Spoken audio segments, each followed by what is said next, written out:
සුබ දවසක් ඔයාලා සිළු දෙනාටම. අද මම ඔයාලට කියලා දෙන්න යන්නේ ගමේ විදිහට රසට හොඳ පාටට සැරට මාළු කරි එකක් හදාගන්නේ කොහොමද කියලා. මේ මාළු කරි එක රස වගේම හොඳ උකුවට හොඳ පාටට තියෙනවා. ඔයාලට බත් එක්ක වගේම පාන්, ඉන්දියාප්ප මේ ඕන දෙයක් එක්ක රස විඳින්න පුළුවන්. එහෙනම් අපි ඉක්මනට වීඩියෝ එකට යමු. මම මේ මාළු කරි එක හදාගන්න කෙලවල්ලා මාළු තමයි අරගෙන තියෙන්නේ. මෙතන මාළු ග්‍රෑම් 600ක් තියෙනවා. මුලින්ම මාළු ටික සීසන් කරගන්න ඕනි. මාළු සීසන් කරගන්න කහ තේ හැඳි එකක්, ලුණු තේ හැන්දක්, ඒ වගේම බැදපු 3-5 කුඩු මේස හැන්දක් දාගෙන අතින් මෙන්න මේ විදිහට හොඳින් මිශ්‍ර කරගන්න ඕනි. මාළු කෑලි වල හොඳින් දැවටෙනකම් මිශ්‍ර කරගන්න.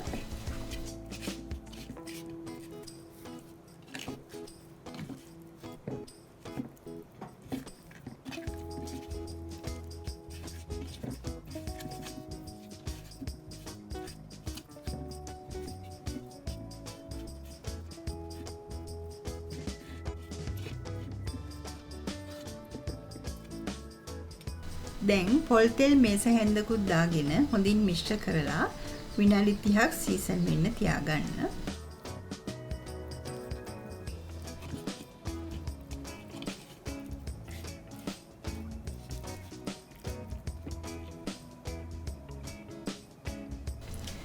දැන් මේ ටික හොඳට අඹර ගන්න ඕන. මම මෙතන අරගෙන තිනවා ගම්මිරිස්, සූදුරු, සුදු ලුණු, ගොරකා මේ වගේ ප්‍රමාණයන් මම ඩිස්ක්‍රිප්ෂන් බොක්ස් එකේ දාලා තියෙනවා.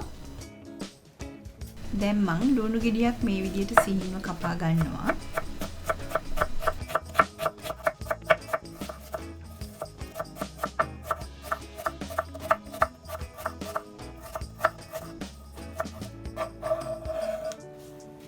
ඒ වගේම තක්කාලි ගෙඩි දෙකකුත් මම කුඩාවට කපා ගන්නවා.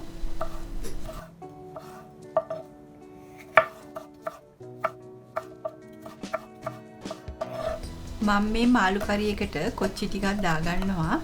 ඔයාලට කොච්චි තියෙනවා නම් දාගන්න. එහෙම නැත්නම් අමුවිරිස් උනත් හොඳයි. කොච්චි දාගත්තම මේ මාළු කරි එක ගොඩාක් රසයි. ඒ වගේම අපි කරපිංචට එක්කත් ලෑස්ති කරගමු. දැන් අපි මාළු කරි එක හදාගමු. මුලින්ම මම තෙල් මේස හැන්දක් දාගන්නවා. තෙල් රත් වෙනකොට එනසල් කීපයක්, උළුහල් තේ හැඳි භාගයක්, කුරුඳු කැබැල්ලක්, අබ තේ හැඳි භාගයක්, කරපිංච අහුරක් දාගෙන මේ ටික හොඳින් ටෙම්පරාදු කරගන්නවා.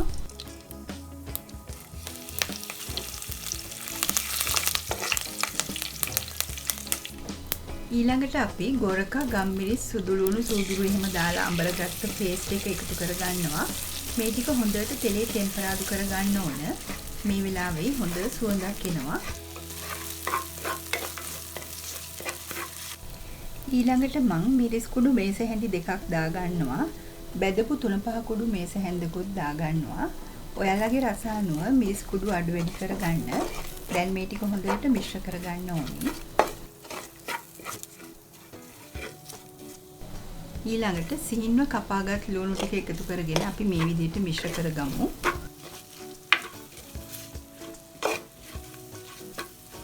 මේ වෙලාවේ මම තක්කාලි ටිකක් දාගන්නවා.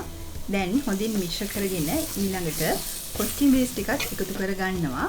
මේ ඔක්කොම හොඳින් තෙල් වල විනාඩියක් විතර ටෙම්පරාදු කරගන්න ඕනි. දැන් මම වතුර කෝප්ප 2මාරකුත් දාගෙන හොඳින් මිශ්‍ර කරගන්නවා.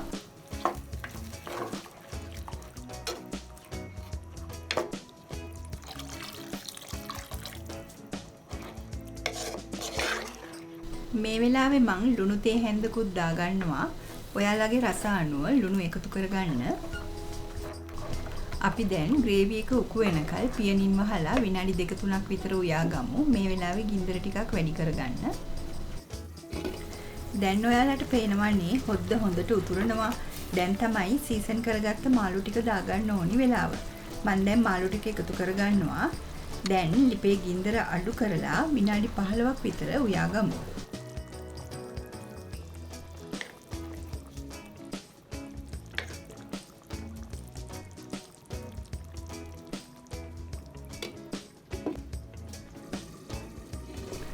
මේ විනාඩි 15කට විතර පස්සේ මම දැන් උකු පොල් කිරි කෝප්ප කාලක් එකතු කරගන්නවා.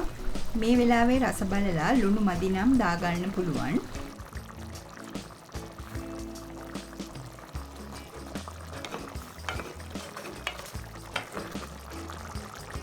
දැන් පියනෙන් වහලා විනාඩි 5-6ක් උයා ගන්න. මේ විනාඩි 6කට පස්සේ මං අලුත් කරපිංචා ටිකක් දාගන්නවා. මේ වෙලාවේ ලිපේ ගින්දර නිවලා තවත් විනාඩි 10ක් විතර තියාගන්න. මේ විනාඩි 10කට පස්සේ මාළු කරි එක හොඳට හැදිලා තියෙනවා. ග්‍රේවි එක උකු වෙලා හොඳ පාටට තෙල් පෑදිලා රස පාටයි. ඒ වගේම සුවඳයි. ඔයාලත් හදලා රස බලන්නකෝ.